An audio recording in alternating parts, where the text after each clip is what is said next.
আসসালামু আলাইকুম। আমি নিগার দিল নাহার, আপনারা দেখছেন WNN বাংলা।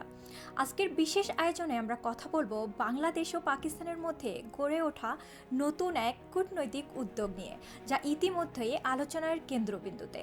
দীর্ঘ কয়েক দশক ধরে দুই দেশের সম্পর্ক অনেকটাই সীমিত ছিল। ঐতিহাসিক, রাজনৈতিক ও আবেগঘন নানা কারণে ঢাকা ও ইসলামাবাদের যোগাযোগ খুব একটা সক্রিয় ছিল না। তবে সাম্প্রতিক সময়ে সেই অবস্থার পরিবর্তনের ইঙ্গিত মিলছে।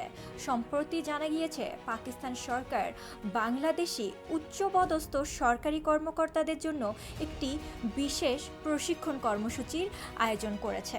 এই উদ্যোগকে অনেকেই দেখছেন সম্পর্ক পুনর্গঠনের একটি গুরুত্বপূর্ণ পদক্ষেপ হিসেবে। এই প্রশিক্ষণ অনুষ্ঠিত হবে পাকিস্তানের লাহোরে অবস্থিত সিভিল সার্ভিস একাডেমিতে, যা দেশটির প্রশাসনিক প্রশিক্ষণের অন্যতম প্রধান প্রতিষ্ঠান।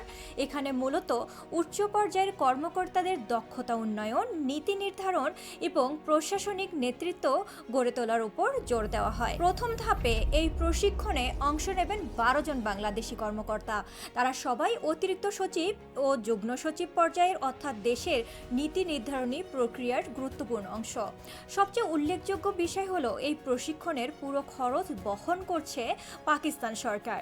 যাতায়াত, আবাসন, প্রশিক্ষণ ফি সবই তাদের পক্ষ থেকে দেওয়া হবে, ফলে বাংলাদেশ সরকারের কোনো আর্থিক ব্যয় থাকছে না। প্রশিক্ষণটি অনুষ্ঠিত হবে আগামী 8 মে থেকে 21 মে পর্যন্ত।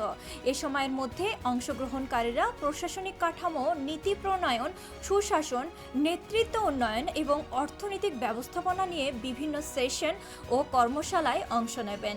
এছাড়া এই কর্মসূচির মাধ্যমে দুই দেশের কর্মকর্তাদের মধ্যে সরাসরি যোগাযোগ ও অভিজ্ঞতা বিনিময়ের সুযোগ তৈরি হবে, যা ভবিষ্যতে দ্বিপাক্ষিক সহযোগিতা বাড়াতে সহায়ক হতে পারে।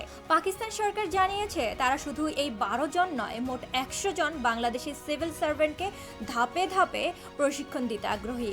এর পাশাপাশি 500 জন বাংলাদেশি শিক্ষার্থীর জন্য বৃত্তিরও ঘোষণা দেওয়া হয়েছে, যা শিক্ষাক্ষেত্রে নতুন সম্ভাবনার দ্বার খুলে দিতে পারে।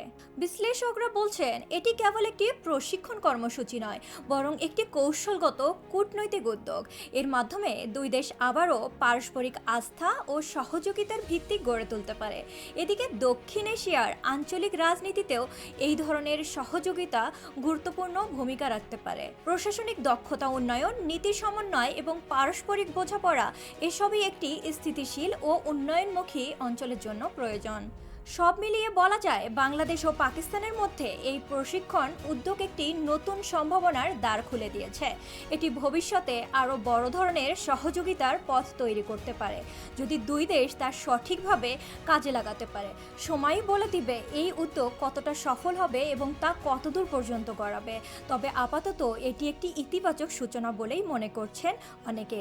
এই ছিল আজকের প্রতিবেদন। আমাদের সাথেই থাকুন আরও আপডেটের জন্য। ভালো থাকুন, সুস্থ থাকুন। আল্লাহ হাফেজ।